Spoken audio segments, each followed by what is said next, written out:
Baik, selanjutnya kita akan mendiskusikan mengenai separasi. Separasi dalam Davis-Baldwin Index direpresentasikan dalam bentuk formula sum of square between SSB ya. Jadi between apa? Between I dan J. Artinya dia akan menghitung distance jarak dari cluster I dengan cluster J. Jadi cluster I adalah cluster yang satu, cluster J adalah cluster yang lainnya. Sehingga nanti jika kita memiliki 3 cluster, maka mappingnya adalah cluster 1 dengan cluster 2, cluster 1 dengan cluster 3, cluster 2 dengan cluster 3.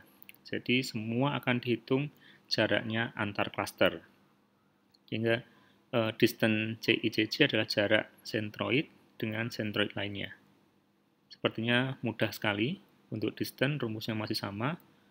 Akar dari selisih sentroid 1 dengan sentroid 2 dikuadratkan, nanti akan ketemu dengan distance-nya langsung. Oke, berikutnya lagi berarti hampir selesai. Kita ketemu dengan rasio. Jadi rasio ini merupakan ukuran seberapa baik perbandingan antara cluster ke I dengan cluster ke J. Kemudian cluster yang baik adalah cluster yang tentunya kohesinya sekecil mungkin dengan separasi sebesar mungkin. Ini ya, kohesinya sekecil mungkin, kemudian separasinya sebesar mungkin. Jadi RIJ atau rasio cluster ke-1 dengan cluster kedua adalah sum square of within dengan sum square within antara I dan J kita jumlahkan, kemudian dibagi dengan sum square between. Jadi nilai kedekatan di dalam cluster 1 ditambah nilai kedekatan di dalam cluster 2 dibagi jarak antara sentroid 1 dengan sentroid 2. Mudah sekali sepertinya ini. Oke, dan jadi ini sebenarnya masih mewakili rasio antara within dengan between. Jadi kalau saya ulangi lagi, di awal kita mengukur value untuk within-nya, seberapa kuat kohesinya, kemudian seberapa kuat separasinya, berikutnya lagi adalah berapa sebenarnya rasionya. Ya, tentunya ini nanti akan menjadi kunci utamanya. Di Davis-Baldwin Index, kunci utamanya adalah ini. Jadi nanti akan ada rasio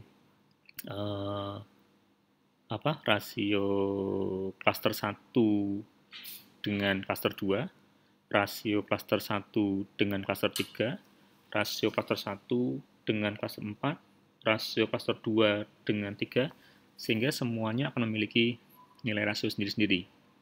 Nah, Davis-Baldwin Index merupakan, perhatikan di sini seper K, di mana K adalah jumlah cluster terbentuk. Jadi mungkin kalau ini ada seper, ini ada sigma, indikasinya berarti ini adalah fungsi average atau rata-rata. Jadi perhatikan di sini rumusnya agak complicated sedikit, tapi secara umum mudah sekali kok. Jadi tadi saya katakan rasio memiliki urutan rasio 1, 2, 1, 3, 1, 4 gitu kan. Nah, seandainya kita membandingkan membandingkan jarak rasio 1, 2, 1, 3, 1, 4, maka kita hanya akan ambil rasio yang terbesar, maksimal dari R1, R2, R3. Nah, itu yang kita ambil adalah jarak yang terbesar nilainya. Kemudian kita akan hitung dengan total cluster yang terbentuk. Sederhana, mungkin akan lebih mudah kalau kita langsung nanti ke contoh kasus. Nah, secara umum, dari definisi yang nampak, dapat diamati bahwa semakin kecil nilai SSW, maka klaster yang didapat semakin baik. Nah, kalau SSI semakin kecil, ini semakin kecil, maka SSB semakin besar. Tentunya, rasio yang dicari adalah rasio yang paling kecil.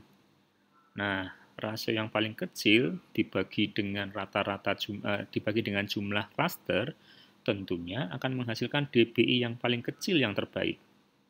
Ya, jadi secara esensial, DBI menginginkan nilai sekecil mungkin, namun dengan besaran yang non-negatif atau tidak nol. Jadi nanti kalau kita membandingkan sebuah klaster dengan klaster yang lainnya, mana yang lebih valid atau mana yang lebih baik, maka pastikan DBI yang kita dapatkan adalah DBI yang mendekati nol. Baik, untuk memudahkan, kita akan langsung bahas melalui test case. Oke, sudah menyiapkan di sini. Nanti file ini bisa kalian download di LMS kita.